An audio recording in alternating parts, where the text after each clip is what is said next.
Régine, veux-tu s'il te plaît prier pour que le Seigneur nous parle pendant cette prédication? Seigneur Jésus, nous te remercions pour ce culte, pour ces moments que nous passons avec toi tous ensemble, à te louer et à te remercier. Nous voulons te recommander cette prédication, Seigneur, et ton serviteur qui va la porter. Seigneur, ouvre nos esprits, ouvre nos cœurs, que nous recevions ta parole comme un trésor précieux et qu'elle fasse son effet dans nos cœurs et dans nos vies, dans nos pensées, dans nos actes. Merci Seigneur d'être avec nous chaque jour, de chaque jour. Amen. Merci Régine. Frères et sœurs, je suis désolé de vous informer que nous tous qui sommes ici, nous sommes porteurs d'une anomalie cardiaque.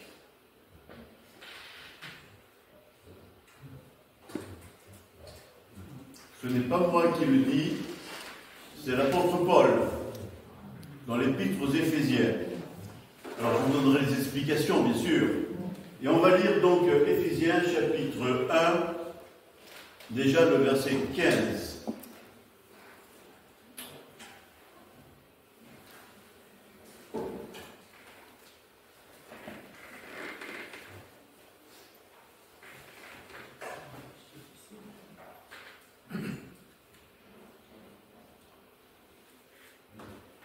C'est pourquoi, moi aussi, ayant entendu parler de votre foi au Seigneur Jésus et de votre charité pour tous les saints. Voilà, donc l'apôtre Paul écrit à l'église d'Éphèse et il dit « J'ai entendu parler, vous avez de la renommée. On parle de vous. Et qu'est-ce qu'on dit de vous? Eh bien, on dit que vous avez de la foi au Seigneur. Et vous avez de l'amour les uns pour les autres. Voilà ce qu'on dit de votre église d'Éphèse. Quel beau témoignage, frères et sœurs. Ah, on aimerait que ce soit aussi l'éloge que les autres peuvent faire sur nous en disant, ben voilà, cette église-là, on sent que c'est une église où il y a la foi. Une église, non seulement où il y a la foi, mais en plus il y a l'amour pour les frères et sœurs. Quelle belle église! Une église dont on peut être fier. Une église qui a développé sa foi. Une foi qui déplace les montagnes. On l'a encore vu ce matin à travers le témoignage de Victorine. Une foi qui déplace les montagnes. Et puis, cette foi est complétée d'un réel amour entre les frères et sœurs. S'il y a la foi seule, ça ne marche pas bien. S'il y a l'amour entre les frères et sœurs seuls, ça ne marche pas bien. Mais s'il y a la foi et l'amour entre les frères et sœurs, alors ça marche. Et c'était l'éloge que pouvait faire l'apôtre Paul à l'église d'Éphèse. Une église, on peut dire, parfaite. Mais l'apôtre Paul continue, et on va lire le verset 16. Je ne cesse de rendre grâce pour vous, faisant mention de vous dans mes prières. Ah, c'est formidable cette église. Et je loue le Seigneur pour cela. Je rends grâce au Seigneur. Et je parle de vous au Seigneur. Et il continue au verset 17. Afin que le Dieu de notre Seigneur Jésus-Christ, le Père de gloire, vous donne. Il vous manque quelque chose. Ah, mais c'est bien. C'est bien la foi. C'est bien l'amour. Mais on peut encore faire mieux. Il vous manque quelque chose. Et quand je prie le Seigneur Jésus, le Père de gloire, je lui demande qu'il vous donne un esprit de sagesse. Je crois qu'il vous manque esprit de sagesse. Et un esprit de sagesse et de révélation dans sa connaissance.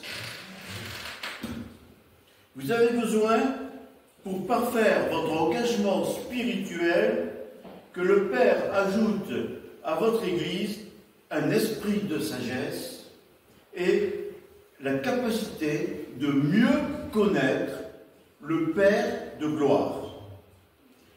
Une foi agissante, c'est bien. L'amour entre les frères et sœurs, c'est bien. Mais à votre foi et à votre amour, il faudrait bien ajouter un esprit de sagesse et mieux connaître le Père de gloire. Mieux connaître le Père de gloire. Et pour cela, je vais vous dire comment y arriver. Verset 18. Je prie qu'il illumine les yeux de votre cœur.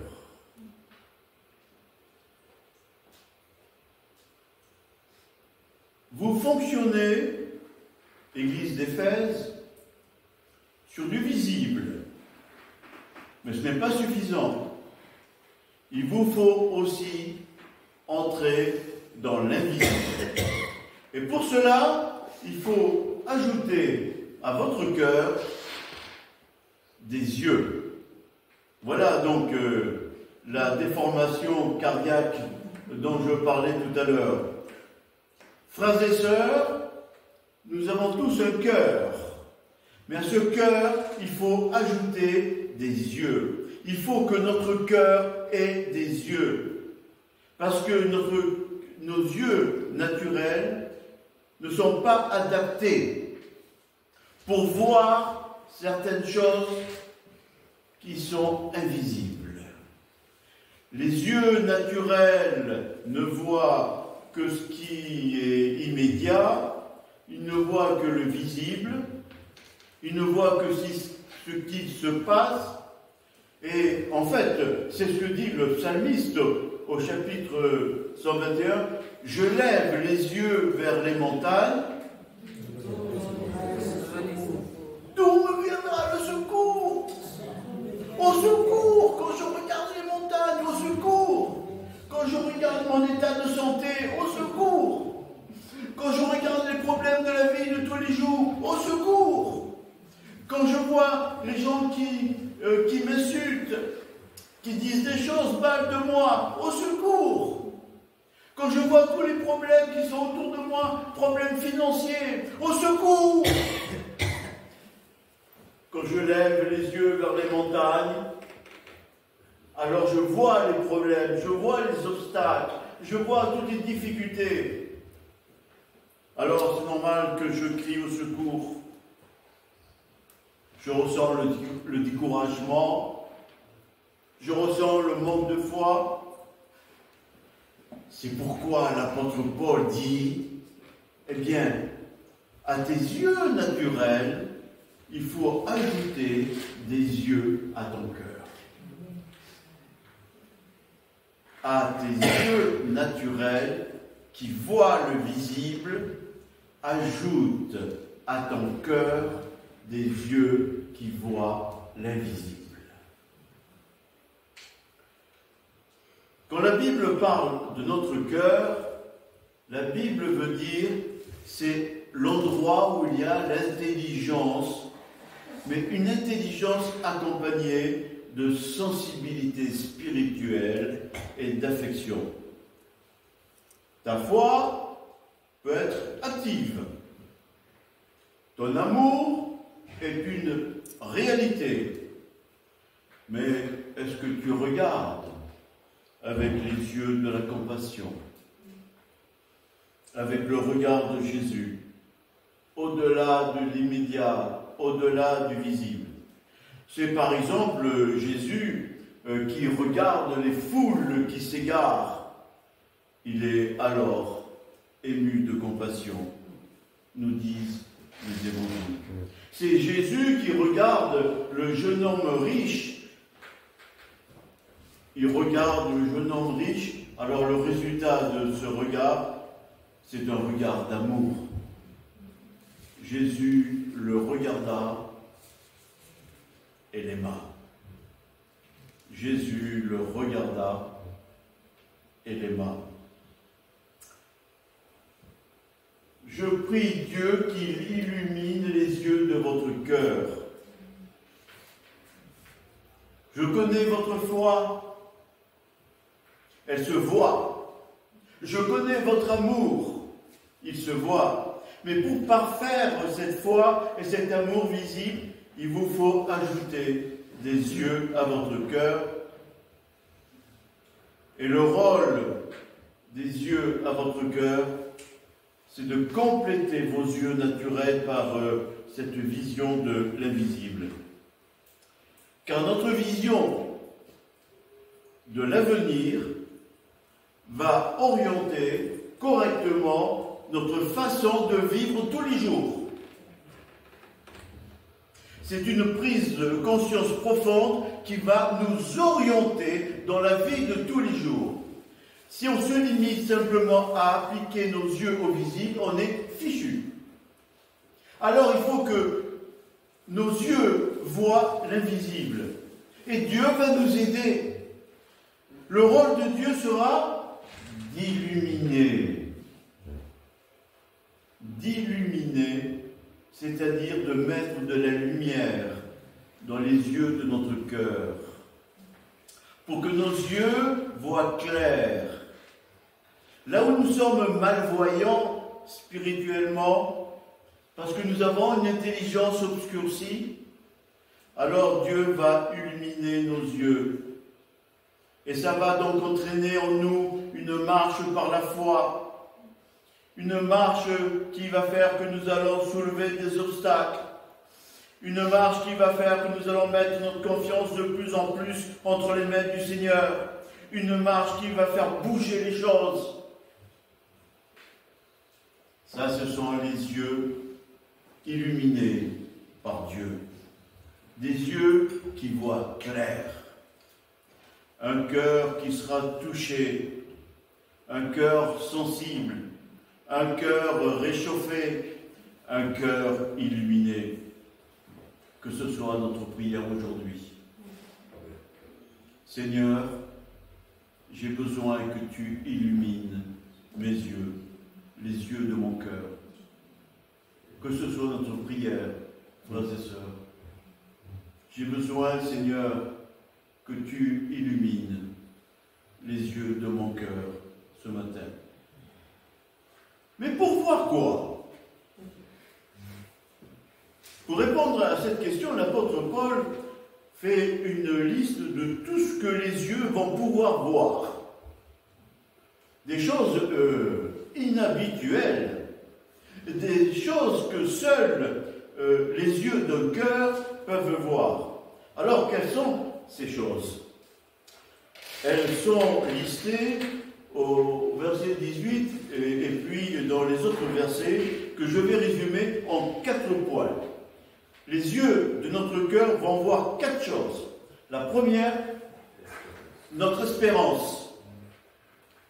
La deuxième, notre héritage. La troisième, la puissance de Dieu. La quatrième, l'autorité de Jésus-Christ. Alors, reprenons donc ces 4 points. Toujours au verset 18. Que Dieu illumine les yeux de votre cœur pour que vous sachiez quelle est l'espérance qui s'attache à son appel. Il y a une espérance que tes yeux peuvent voir. Cette espérance, ce sont des choses qui nous sont promises, qui nous attendent au ciel. Nous sommes dans l'attente de les recevoir. C'est sûr, c'est promis, et nous sommes dans l'attente. Et nous avons des exemples. Par exemple, Hébreux chapitre 11 nous dit, c'est par la foi que Noé, averti des événements que l'on ne voyait pas, rempli d'une crainte respectueuse, a construit une arche pour sauver sa famille. Noé avait un cœur avec des yeux qui avaient vu les événements qui allaient arriver. Noé avait un cœur, c'est la Bible qui le dit, Noé avait un cœur avec des yeux qui avaient vu les événements qui allaient arriver.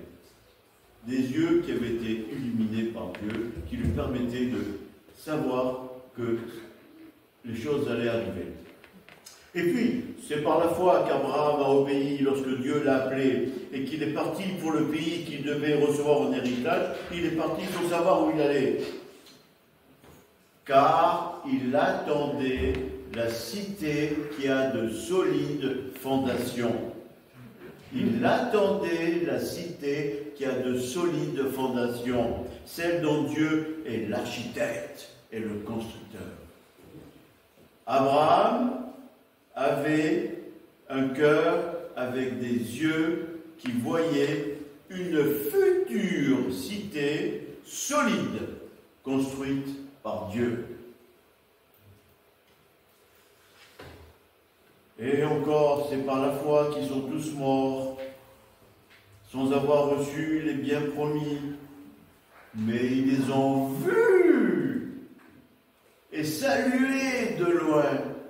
Et ils ont reconnu qu'ils étaient étrangers et voyageurs sur la terre. Ceux qui parlent ainsi montrent qu'ils cherchent une patrie. Ils désirent une meilleure patrie, c'est-à-dire la patrie céleste. Nos yeux, les yeux de notre cœur, qu'est-ce qu'ils voient? Que nous sommes attendus dans la patrie céleste. Comme Abraham attendait la cité solide, céleste. Notre patrie, frères et sœurs, c'est ce que nos yeux, les yeux de notre cœur voient, n'est pas ici. Nous sommes des étrangers. Nous sommes de passage sur la terre.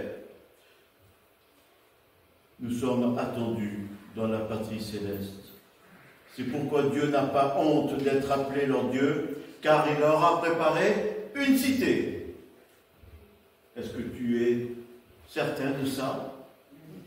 Que Dieu a préparé une cité où tu vas venir habiter? Ceux qui avaient un cœur avec des yeux voyaient la patrie céleste promise. Et cette espérance de la cité céleste qui nous attend est un moteur puissant pour chacun d'entre nous. Parce que je veux être dans cette cité. Je sais que Dieu me l'a promis. C'est écrit dans la parole de Dieu. Donc j'attends cette cité. Ah oui, je peux souffrir aujourd'hui. Je peux avoir des problèmes. Mais moi, ce que je vois par les yeux de mon cœur, c'est la cité céleste. Le Seigneur m'a préparé une place. Il nous attend dans son royaume glorieux. As-tu cette espérance ancrée dans le cœur? Ne regarde plus les montagnes. Regarde la cité céleste.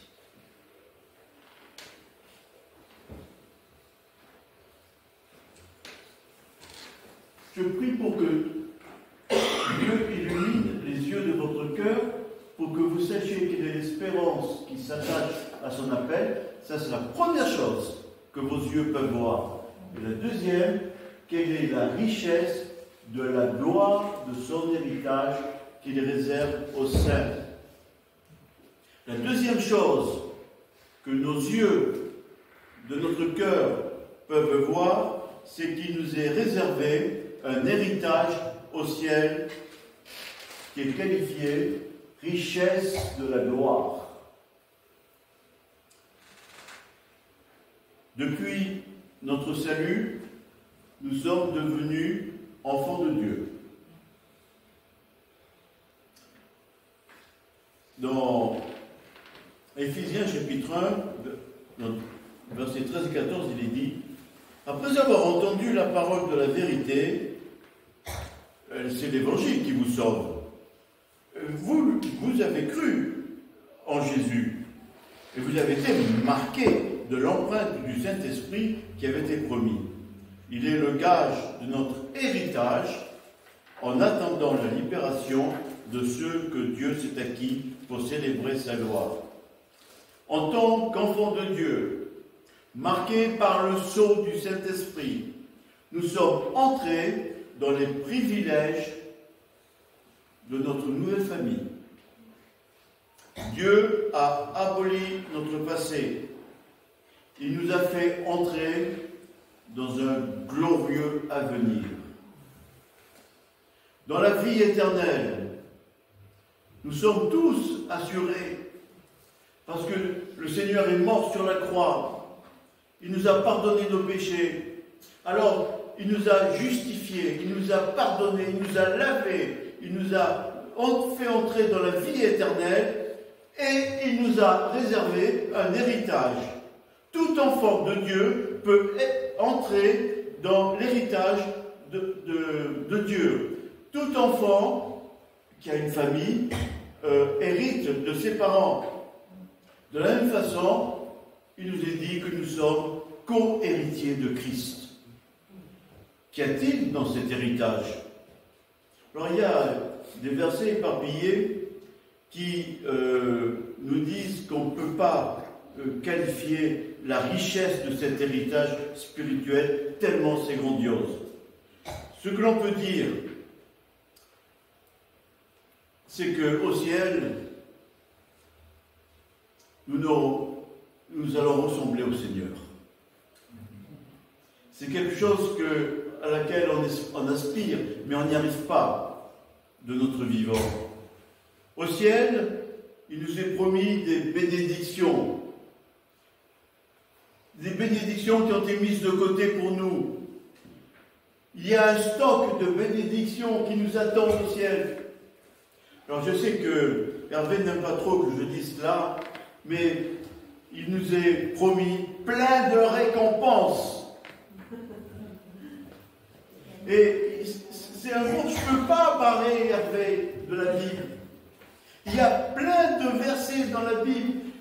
Un jour, je ferai une prédication spéciale sur les récompenses. À chaque fois que tu cours pour le Seigneur, et que tu te bats pour le Seigneur, à chaque fois que tu témoignes pour le Seigneur, à chaque fois que tu mets ta foi dans le Seigneur, tu as une récompense. Et ces récompenses nous attendent au ciel. Ce sera des bénédictions extraordinaires. Au ciel, c'est un règne de paix qui nous attend. Nous aurons un corps nouveau, un corps glorieux, un corps immortel, un corps céleste. Mais plus que ça, nous verrons la gloire de Dieu, car nous pourrons l'approcher. Aujourd'hui, nous ne pouvons pas. Nous sommes déclarés justes, appelés saints. Appelés saints, et au ciel, parce que nous serons saints, nous pourrons nous approcher de Dieu pour célébrer la gloire de Dieu.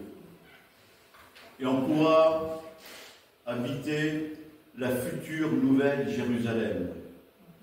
Et nous aurons même à participer au grand projet de Dieu dont l'Apocalypse nous parle, à savoir que Dieu va faire une nouvelle création, de nouveaux cieux, une nouvelle terre. Et il veut faire cela avec nous. Quel projet grandiose, frères et sœurs. Dieu nous attend au ciel pour faire cette nouvelle création avec nous. Une nouvelle terre qui sera le paradis avec nous. Quelle perspective extraordinaire que seuls des yeux illuminés par Dieu peuvent voir. La troisième chose que des yeux illuminés par notre cœur peuvent voir se trouve au verset 19. Et quelle est, envers nous qui croyons l'infinie grandeur de sa puissance, se manifestant avec efficacité par la vertu de sa force. La troisième chose que les yeux de notre cœur peuvent voir, c'est la compréhension de la puissance de Dieu. Nous qui croyons l'infinie grandeur de sa puissance. Dieu est le Créateur. Il est le Tout-Puissant. Il a le contrôle entier et absolu sur tout. Mais cette formidable puissance de Dieu qui a créé le soleil qui nous éclaire, qui a créé toutes les étoiles que nous voyons la nuit, qui a créé les papillons, qui a créé les microbes, ce Dieu-là intervient d'une manière puissante dans la vie de l'individu, dans notre faiblesse. Comme nous l'avons vu à travers le témoignage de Victorine. Cette puissance de Dieu extraordinaire, c'est lui qui est tout près de nous, dans notre faiblesse. Quand nous prions, il écoute. C'est lui qui pardonne les péchés, qui nous transforme avec l'aide du Saint-Esprit, qui nous fait entrer dans la vie éternelle. C'est la puissance de Dieu. Car je n'ai point honte de l'Évangile. C'est une puissance de Dieu pour le salut de quiconque croit. Je n'ai point honte de l'Évangile. C'est une puissance de Dieu. Puissance de Dieu. La puissance de la création. La puissance, là, elle vient dans notre cœur pour le salut de quiconque croit. La puissance de Dieu qui transforme le cœur le plus mauvais. C'est Dieu qui transforme le cœur le plus mauvais pour en faire un disciple. C'est le miracle de Dieu dans la vie de chacun d'entre nous. C'est la puissance de Dieu qui libère le drogué. C'est la puissance de Dieu qui ouvre la mer pour laisser passer le peuple de Dieu, le peuple hébreu qui fuit l'Égypte. C'est la puissance de Dieu qui ressuscite Lazare. C'est la puissance de Dieu qui ressuscite Jésus. Cette puissance de Dieu est à notre disposition. Et la quatrième chose que les yeux de notre cœur peuvent voir se trouve au verset 20. Il a déployé en Christ en le ressuscitant des morts et en le faisant asseoir à sa droite dans les lieux célestes, continue, au-dessus de toute domination, de toute autorité, de toute puissance, de toute dignité et de tout nom qui se peut nommer, non seulement dans le siècle présent, mais encore dans le siècle à venir. La quatrième chose que nous pouvons voir avec les yeux illuminés de notre cœur, c'est Jésus victorieux. Amen.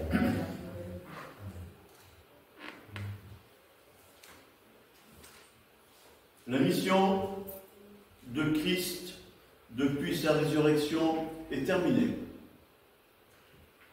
La résurrection de Jésus, c'est une totale réussite.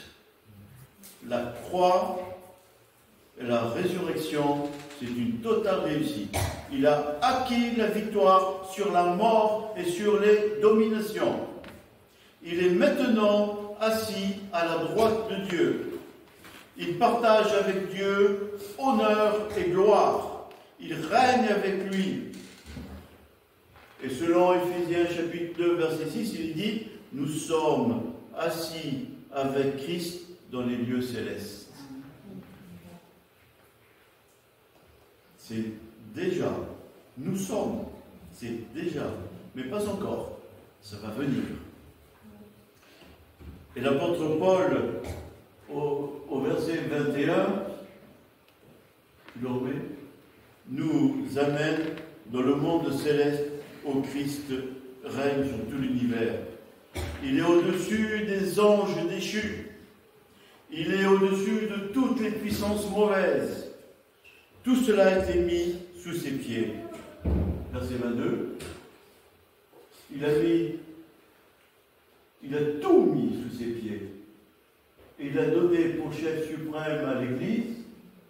Verset suivant. Non. Et et cela a été mis sous ses pieds.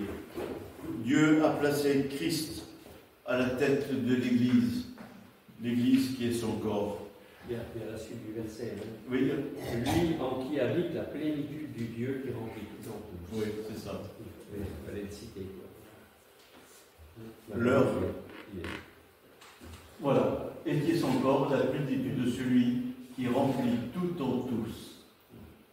Plénitude de Jésus. L'heure du triomphe est proche. Jésus-Christ mettra fin au péché et à la souffrance. Notre vie est entre les mains du grand vainqueur. Il vient bientôt. Veux-tu ce matin ajouter à ton cœur des yeux illuminés par le Seigneur, des yeux éclairés qui te permettent de voir ce que l'intelligence ne permet pas de voir, des yeux qui te permettent de voir l'invisible, des choses qui te sont accordées par la foi. L'apôtre Paul, alors qu'il passe par un mauvais moment, déclare « C'est pourquoi nous ne perdons pas courage ». Est-ce que tu peux dire la même chose dans ta situation de problèmes de santé, de problèmes divers? Parmi nous, il y a des gens qui sont passés par des moments absolument terribles. Nos sœurs venant d'Afrique, nos frères venant d'Afrique. Certains sont passés par des problèmes de santé, et passent en ce moment aussi par des problèmes de santé. Est-ce que tu peux dire ça? C'est pourquoi je ne perds pas courage. Et lors même que mon cœur, que mon âme extérieure se détruit, mon âme intérieure se renouvelle de jour en jour. C'est ce que dit l'apôtre Paul. Car nos légères afflictions, vous vous rendez compte, il dit tout ça, que tous nos problèmes sont que des légères afflictions, car nos légères afflictions du moment présent produisent pour nous, au-delà de toute mesure, un poids éternel de gloire. Est-ce que tu attends ce poids éternel de gloire? Ce n'est pas un poids provisoire, il est éternel. Il est promis pour toujours. Parce que nous regardons, non point aux choses visibles, mais à celles qui sont invisibles. On revient toujours à nos yeux qui voient l'invisible. Car les choses visibles sont passagères et les invisibles sont éternelles. Car les choses visibles sont passagères et les invisibles sont éternels. Que le Seigneur illumine ce matin les yeux de notre cœur. Amen. Amen. Polestra. Marcel. Polestra.